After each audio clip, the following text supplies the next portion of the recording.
जय श्री कृष्णा, जय श्री राधे। पुरुषोत्तम मास महात्म्य अध्याय 14।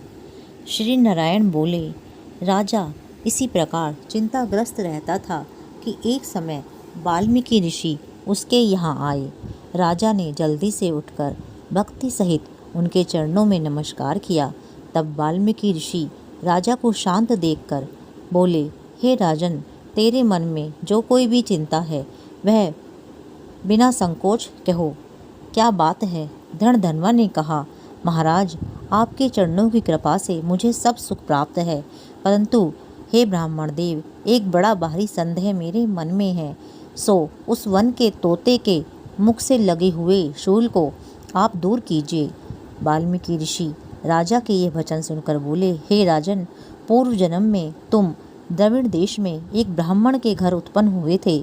सुदेव तुम्हारा नाम था। तुम धार्मिक, सत्यवादी, जितना मिले उतने में ही संतुष्ट रहने वाले थे। तुम्हारी स्त्री उत्तम गुणों वाली गौतम ऋषि की पुत्री गौतमी नाम से विख्यात थी।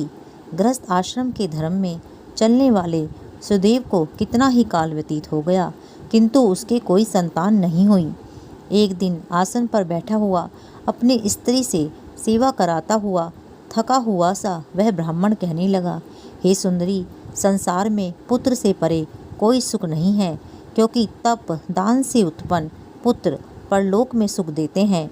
शुद्ध वंश में उत्पन्न हुई संतान इस लोक और परलोक में सुख देती है।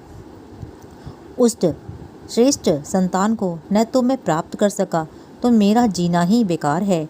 मैंने उसे वेद अध्ययन नहीं कराया, न उसका विवाह आदि किया, अतः मेरा जन्म वृथा है। इसलिए मेरी मृत्यु शीघ्र ही हो जाए। मुझको आयु प्रिय नहीं।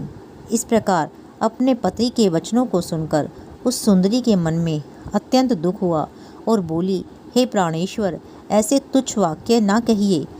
आपके जैसे वैष्णव शूरवीर कभी निराश नहीं होते। हे विप्र, आप सत्य धर्म में तत्पर रहें। आपने तो स्वर्ग जीता है। पुत्र की इच्छा है तो हरि जगन्नाथ की आराधना कीजिए। वह ब्राह्मण श्रेष्ठ अपनी धर्मपत्नी के ऐसे वचन सुनकर निश्चय के साथ ताम्रपर्णी नदी के किनारे चला गया। वहां जाकर पुण्य तीर्थ में स्नान कर महाभयंकर तप करने लगा। ऐसे उस तपोनिधि के 4000 वर्ष बीत गए। हे ब्राह्मण, उसके तप से त्रिलोक काँप उठे। सुदेव का महाउग्र तप देखकर बड़े वेग से गरुड़ पर चढ़कर भक्त वत्सल श्री भगवान प्रकट हुए।